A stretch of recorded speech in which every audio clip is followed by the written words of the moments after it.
नैतिक शिक्षा की कक्षा के अंदर आप सभी बच्चों का स्वागत है। प्यारे बच्चों, हम कक्षा 7 के लिए आज पाठ 2 का अध्ययन और प्रश्न उत्तर एक साथ करेंगे और पाठ 2 का नाम है धर्म के लक्षण। जो पाठ 2 का नाम है वो क्या है प्यारे बच्चों? धर्म के लक्षण।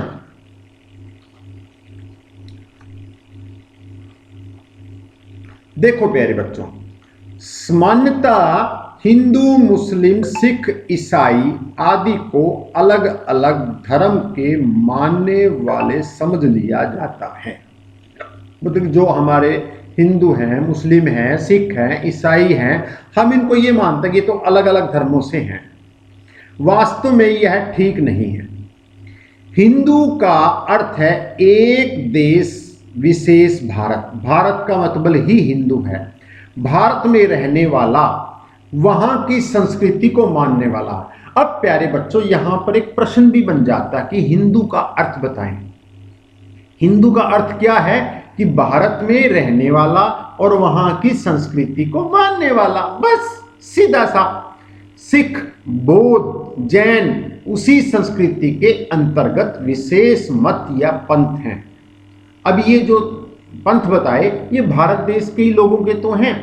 इस्लाम हुआ, ईसाई हुई, विदेशी संस्कृति से प्रभावित। ये जो इस्लाम और ईसाईयत है ये विदेशी संस्कृति से आए हुए हैं, विदेशों से आए हुए हैं।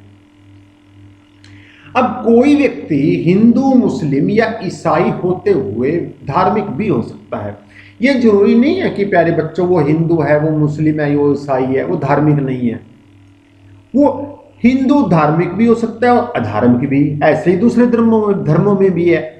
वो धार्मिक भी हो सकते हैं, वो अधार्मिक भी हो सकते हैं। अब धार्मिक का अर्थ यहां पर आपका प्रश्न बनता है कि धार्मिक का अर्थ है ईमानदार और अधार्मिक का अर्थ है बेईमान। बस यहां पर फिर आपका 1 नंबर का प्रश्न बन जाता है, धार्मिक का अर्थ बताओ ईमानदार, अधार्मिक का अर्थ बताओ बेईमान। बस कितना सुंदर मतलब कि पाठ के अंदर बताया गया है। और मैं आपको ना पाठ के अंदर हर लाइन को बताऊंगा, आंतरिक प्रश्नों को भी बताऊंगा। धार्मिकता ईमानदारी को कहते हैं और अधार्मिकता बेईमानी को कहते हैं। ये एक नंबर के प्रश्न हैं। जिस प्रकार देश एक है और प्रदेश अनेक है, उसी प्रकार मानव मात्र का धर्म एक है और मत और विचारधाराएं अनेक हैं। अब यहां पर फिर प्यारे बच्चों एक आंतरिक प्रश्न बन जाता है आपके लिए कि मानव मात्र का जो धर्म है वो कितने हैं? वो मानव मात्र का तो धर्म क्या है? एक है। और विचारधाराएं कितनी है? अनेक है। चलो प्यारे बच्चों, अब धर्म उन मानवीय गुणों का नाम है जिन्हें धारण करके मनुष्य उन्नति करता है। अब फिर प्रश्न बन गया कि धर्म किसे कहते हैं? धर्म उन मानवीय गुणों का नाम है जिन्हें धारण करके मनुष्य उन्नति करता है। कुछ मानवीय सद्गुण ऐसे भी हैं, सद्गुण अच्छे गुण जो संसार के सभी मनुष्यों के लिए उपयोगी होते हैं, जैसे ईमानदारी, सदाचार। ये ग्रहण करने व आचरण करने के योग्य हैं। कहने का मतलब ये है यहाँ पर, ये हमें हर पल अपने पास रखने चाहिए, इनका साथ नहीं छोड़ना चाहिए। अब जो मनु महाराज हैं वो धर्म के 10 लक्षण बताते हैं। अब यहां पर आपका फिर एक प्रश्न बन गया कि मनु महाराज ने धर्म के कितने लक्षण बताए?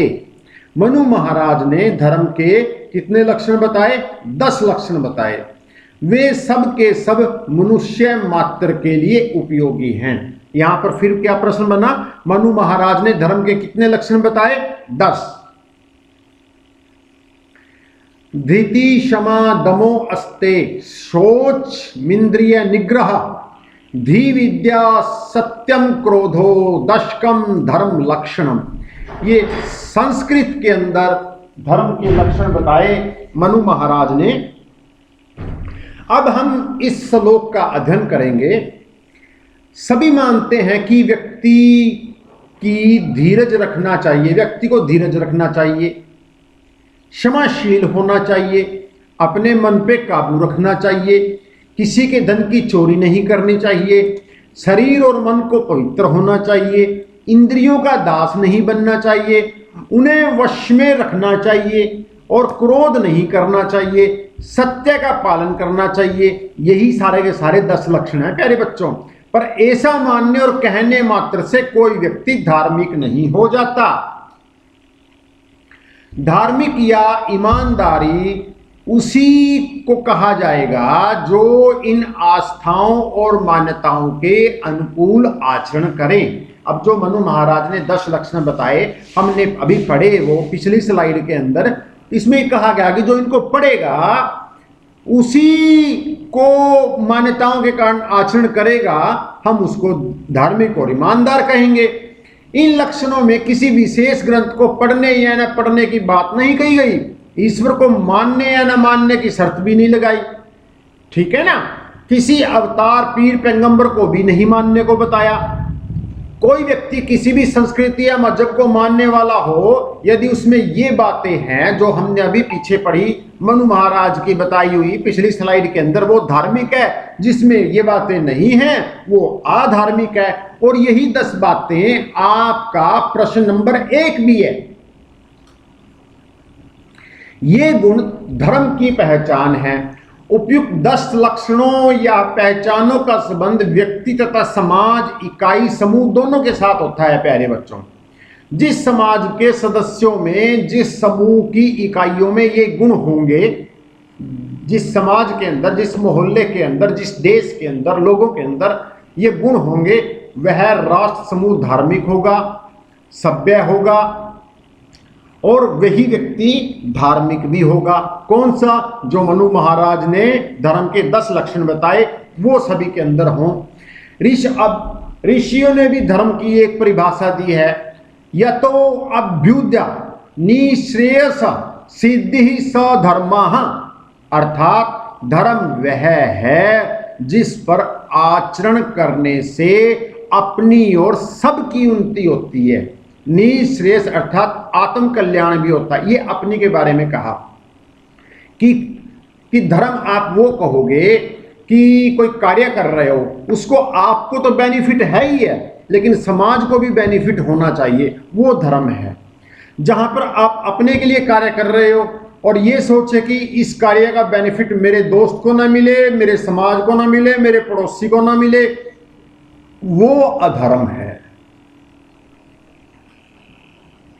उदाहरण के लिए एक किसान अपने खेत में उत्तम अन्न पैदा करता है, अच्छा अन्न पैदा करता है, वह स्वयं खुशहाल होने के साथ साथ समाज को भी स्वास्थ्य और समृद्ध बनाता है, मजबूत बनाता है। क्यों?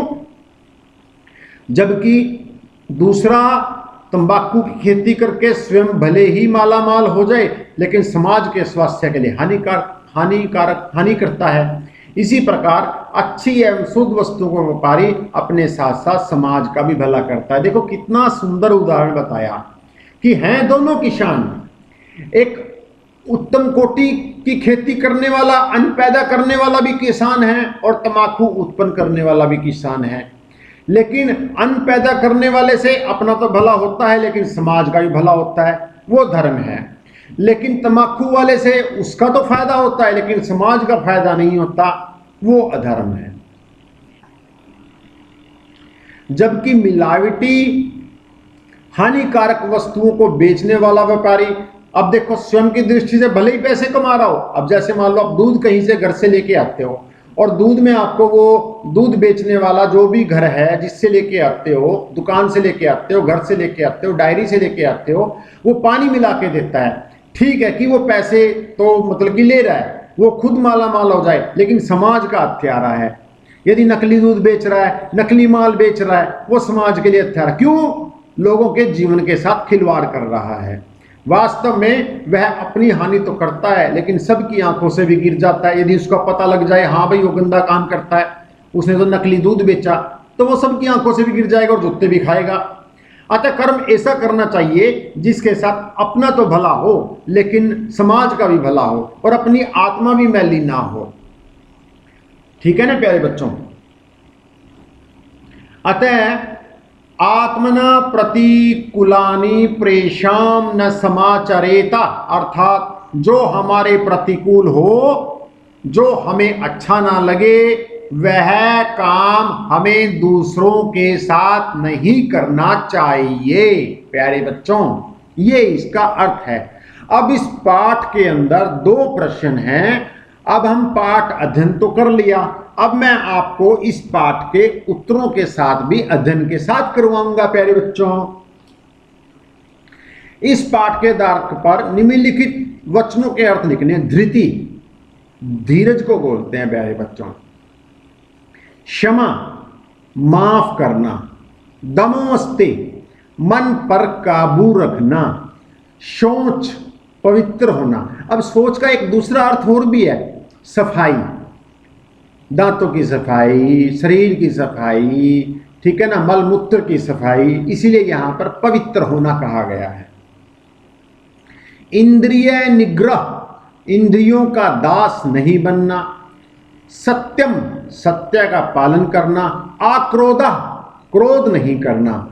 ये आपके फर्स्ट प्रश्न के का पार्ट के शब्दों के अर्थ मैंने बताए। अब मैं आपको खा पार्ट बताता हूं।